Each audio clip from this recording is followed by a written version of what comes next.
प्रशांत किशोर जी, लेकिन आपने जाकर मुलाकात की और जब छात्रों के ऊपर पानी की बौछार होने लगी, उनको लाठी डंडों से पीटा जाने लगा, तो आपके ऊपर आरोप है कि आप वहां से भाग गए। भाई मैं तो अभी आप जहां इंटरव्यू ले रही, मैं कहां पर हूं? मैं पटना में ही हूं। जो लोग ये कह रहे हैं उनको घटनाक्रम समझना चाहिए। दिन में 12 बजे से लेकर छात्र संसद 5 बजे तक चली। 5 घंटे लाइव कई मीडिया हाउसेज ने रिकॉर्ड किया है, चलाया भी है, आपने देखा, हम लोग वहीं खड़े थे। 5 बजे से सब लोग एक मार्च, सामूहिक मार्च के जरिए वहाँ से निकले गांधी मैदान से।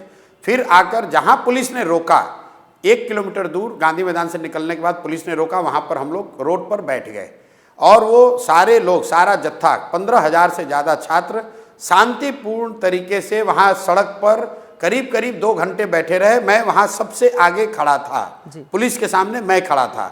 पुलिस ने कोई कार्रवाई नहीं की। प्रशासन ने ये ऑफर दिया कि अगर आप लोग यहाँ से हट जाएं तो आप डेलीगेशन हमारे पास भेज दीजिए, मुख्य सचिव बात करेंगे।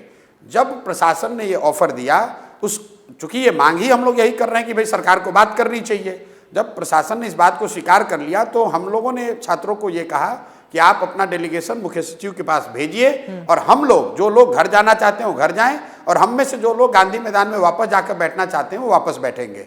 इस बात की घोषणा छोटे माइक से मैंने की और लोगों ने भी करी। पीछे बैठे कुछ छात्रों को उसकी वो बात पूरी सुनाई नहीं दी होगी क्योंकि भीड़ बहुत ज़्यादा हो गई थी और वहाँ माइक सरकार ने अलाउ नहीं किया था।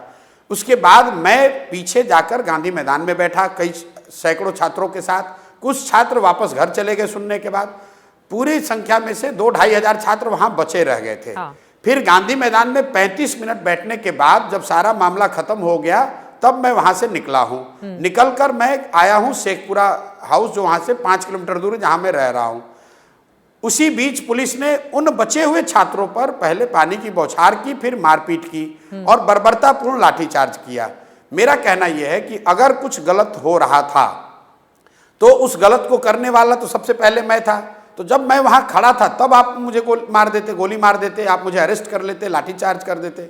जब मैं वापस आ गया उसके बाद पुलिस ने इंतजार किया कि जब प्रशांत किशोर चले जाएंगे उसके बाद उन बच्चों को मारा है, जो कि सरासर गलत है। और मैं अभी भी पटना में हूँ, उस दिन भी पटना में था।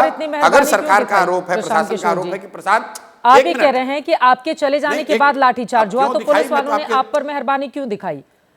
और दूसरा सवाल है, आपने पुलिस वालों के खिलाफ भी कार्रवाई की बात कही है। आप कह रहे हैं मानवाधिकार आयोग जाएंगे, सरकार उनके खिलाफ कार्रवाई करे, और कुछ वहां के अधिकारी हैं जो अपने आप को हीरो बनाने की कोशिश में हैं। बिल्कुल बिल्कुल, इसलिए यही बात मैं कह रहा हूं कि अगर आपको मारना था, अगर कुछ गलत हो रहा था, गैर कानूनी हो रहा था, तो प्रशांत किशोर वहां 6 घंटे रोड पर खड़े थे। आप मुझे पकड़ लेते, मुझे मार देते। मेरे वापस आने के बाद, समझौता होने के बाद, जब पुलिस ने यह कहा कि आप लोग डेलीगेशन भेजिए और हम लोग कुछ अब कार्रवाई नहीं करेंगे, तब मैं वहां से उठ के आया हूं। उसके बाद भी मैं गांधी मैदान में 1 घंटा बैठा रहा, तब तक कुछ कार्रवाई नहीं हुई। जब मैं वापस वहां से हट गया तब पुलिस ने बच्चों को मारा है। अब अगर मारा है तो ये गैर कानूनी है। अगर हम कुछ गैर कानूनी काम कर रहे हैं तो मेरे पे कार्रवाई होनी चाहिए। उसी तरह अगर पुलिस ने गैर कानूनी काम किया है तो लोगों को यह समझने की जरूरत है कि पुलिस कानून से ऊपर नहीं है। किसी भी कानून में पुलिस को यह अधिकार नहीं है कि वो किसी सिटीजन पे, किसी नागरिक पर लाठी चलाए। इसलिए हम लोग जाकर उन पे FIR करेंगे, मानवाधिकार आयोग में भी जाएंगे, क्योंकि अफसरों को भी ये समझना होगा कि ये उनकी मनमानी नहीं चल सकती है कि आपको जब मन हुआ लाठी उठाया, किसी को मार दिया। ये चलने नहीं दिया जा सकता है। और विरोध इसी बात का है।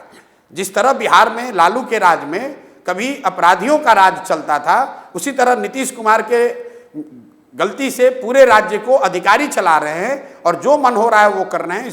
इसकी इजाजत नहीं दी जा सकती है।